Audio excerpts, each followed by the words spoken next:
Alors je voudrais vous faire une petite lecture aujourd'hui à partir d'un livre que j'aime beaucoup. C'est Biologie moléculaire du gène, qui a été écrit par James D. Watson en 1978, enfin du moins il est paru en 1978, donc ça date déjà. Peut-être que tout ce qui sera dit ne sera peut-être pas au point, enfin, peut-être qu'il y aura eu des avancées scientifiques depuis. Donc voilà ce livre. Alors aujourd'hui, la lecture sera Importance des interactions chimiques faibles. Donc je vais me rendre dans le résumé. Je fais les résumés. Page 110.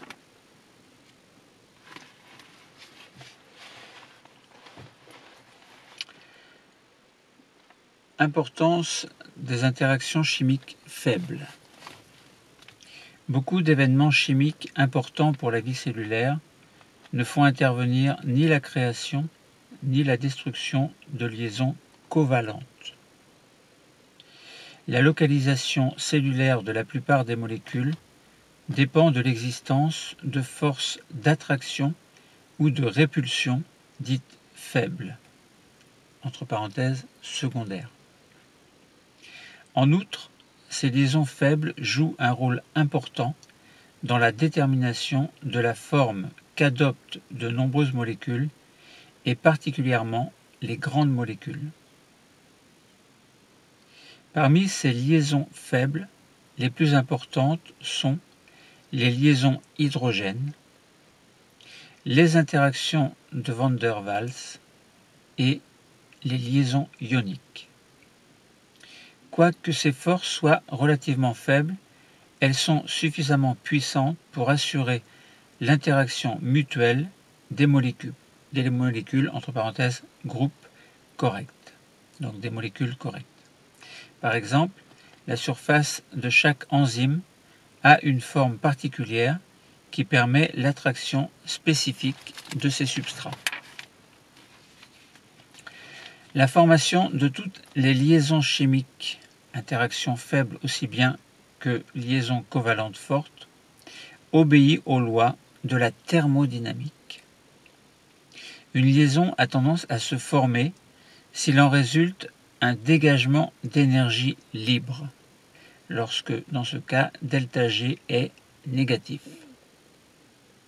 Pour rompre la liaison, il faut fournir la même quantité d'énergie libre. Comme la formation des liaisons covalentes entre atomes s'accompagne en général d'un ΔG très nettement négatif, la forme des atomes unis par des liaisons covalentes ne se séparent à peu près jamais spontanément.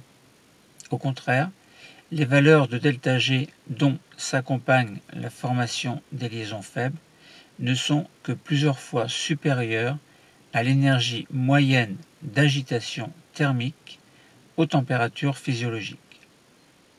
Par suite, les liaisons faibles isolées sont formées et rompues très fréquemment dans les cellules vivantes. Les molécules porteuses de groupes polaires, entre parenthèses chargées, établissent des interactions très différentes des molécules non polaires, entre parenthèses, dans lesquelles les charges sont symétriquement distribuées. Les molécules polaires peuvent former de bonnes liaisons hydrogènes, tandis que les molécules non polaires ne peuvent former que des liaisons de van der Waals. La plus importante des molécules polaires est l'eau. Chaque molécule d'eau peut contracter 4 liaisons hydrogènes fortes avec d'autres molécules d'eau. Alors que les molécules polaires ont tendance à des degrés différents à être solubles dans l'eau, les molécules non polaires sont insolubles parce qu'incapables de former des liaisons hydrogènes avec des molécules d'eau. Chaque type de molécule possède une configuration unique qui restreint le nombre de molécules avec lesquelles elle est susceptible de contracter de bonnes liaisons secondaires. Des interactions secondaires fortes exigent à la fois une relation de complémentarité entre les deux surfaces de liaison et l'intervention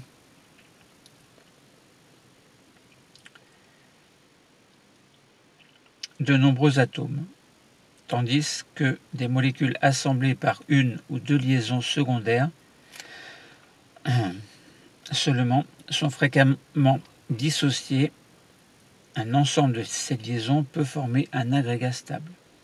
Le fait que l'ADN en double hélice ne se dissocie jamais spontanément montre l'extrême stabilité que peut avoir un tel agrégat. La formation d'agrégats de ce type peut avoir lieu spontanément, les forces correctes s'établissant étape par étape. C'est le principe d'auto-assemblage. La forme des polymères est déterminée par des liaisons secondaires. Tous les polymères biologiques contiennent des liaisons simples autour desquelles la rotation libre est possible. Cependant, ces polymères n'existent pas, comme on pourrait s'y attendre, sous des configurations multiples, parce que la formation d'une des configurations possibles s'accompagne en général d'une décroissance maximale d'énergie libre. Cette configuration préférentielle sur le plan énergétique est ainsi formée exclusivement. Certains polymères ont des squelettes hélicoïdaux réguliers maintenus par des ensembles réguliers de liaisons secondaires entre les divers groupes du squelette.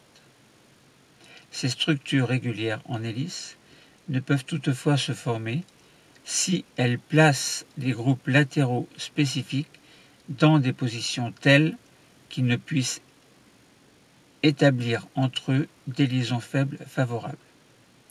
Cette situation est celle de beaucoup de protéines chez lesquelles la distribution irrégulière des groupes latéraux non polaires oblige le squelette à adopter une conformation très irrégulière, qui permet à ces groupes non polaires d'échanger entre eux des liaisons de Van der Waals. Cependant, une distribution irrégulière des groupes latéraux ne conduit pas toujours à des molécules non hélicoïdales. Dans la molécule d'ADN, par exemple, l'appariement spécifique des purines et des pyrimidines dans l'hélice à deux brins permet aux groupes aromatiques non polaires de s'empiler les uns sur les autres au centre de la molécule. Donc voilà, c'était l'importance des interactions